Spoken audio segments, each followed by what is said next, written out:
मित्रांनो, व्हिडिओ सुरू करण्याअगोदर आपल्या चॅनलला तुम्ही जर सबस्क्राईब केलेलं नसेल ना, तर आता सबस्क्राईब करून टाका. तुम्ही फक्त व्हिडिओज बघताय, चॅनलला सबस्क्राईब करत नाही आहे मित्रांनो. लवकरात लवकर चॅनलला सबस्क्राईब करून टाका, जेणेकरून आपल्या चॅनलवर 1000 सबस्क्रायबर होऊन जातील मित्रांनो. तर आता मंजूला बलमाने फोन करून सांगितलेलं असतं की आता सत्तेला मारण्यासाठी कोणीतरी घरामध्ये घुसलंय. आणि मग काय, मंजूला सत्यजितची फारच ना काळजी वाटत असते. ते डायरेक्ट घराची पूजा तशीच सोडून बाईकवरती बसून ना सत्यजितच्या घराकडे धावून येते. आता इकडे ती जी बाहेर कवी असते ना, कवीच्या हातामध्ये हळदी कुंकवाचंच ताट असतं आणि त्याचा धक्का आता मंजूला लागतो. आणि तो जो कुंकू असतं ना, ते सगळं आता मंजूच्याच अंगावरती येऊन पडतं. आणि मंजू जेव्हा हाताने ते पुसायला जाते ना, तर तिच्या कपाळाला ते आता लागून जातं.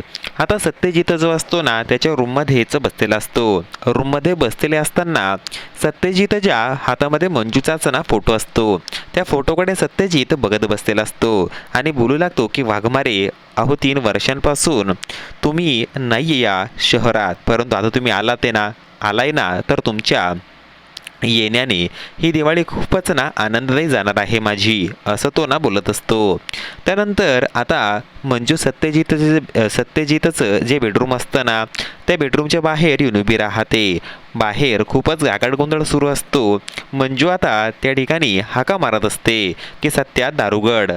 खाली पाहुणे मंडळी आलेले असतात, म्हणून सत्यजितला ते काही ऐकूच जात नाही. आणि मग काय, मंजू सत्याच्या बेडरूमचा दरवाजा तोडून टाकते आणि डायरेक्ट ना सत्याकडे जाते. आणि बघते तर काय, सत्या गॅलरीमधून खाली उतरलेला असतो. आणि सत्या खाली पडायला जाणारच ना, तर मंजू तिथे पोहोचते आणि डायरेक्ट सत्याचा हात पकडते. आणि सत्या जेव्हा मागे वळून बघतो ना, तर त्याला समोर मंजू दिसते. मंजूला पाहून सत्या एकदमच ना भावकून जातो.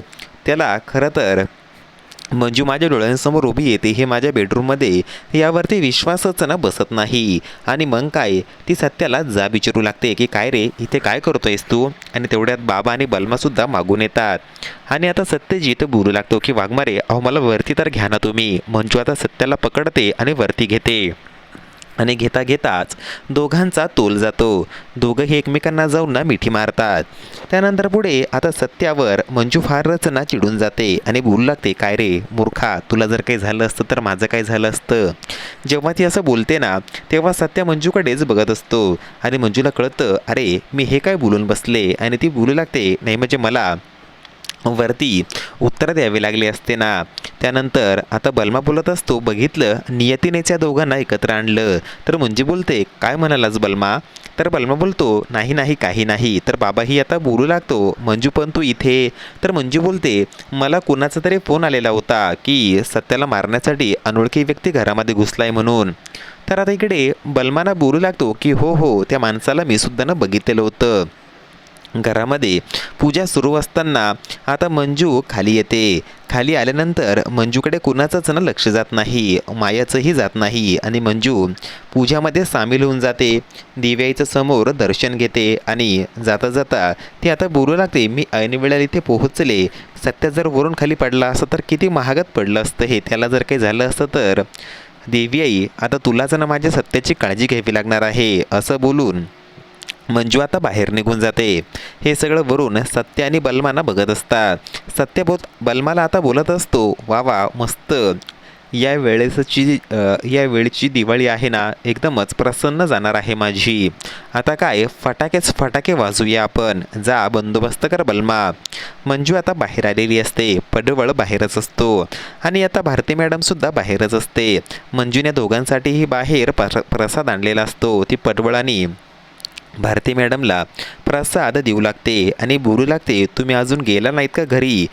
तर आता ते बोलू लागतात, आम्ही ड्युटीवर आहोत ना, तर कसं जाणार. तर मंजू बोलते, मागे जे आपले जे कॉन्स्टेबल आहेत ना, त्यांना बाहेर बोलवा.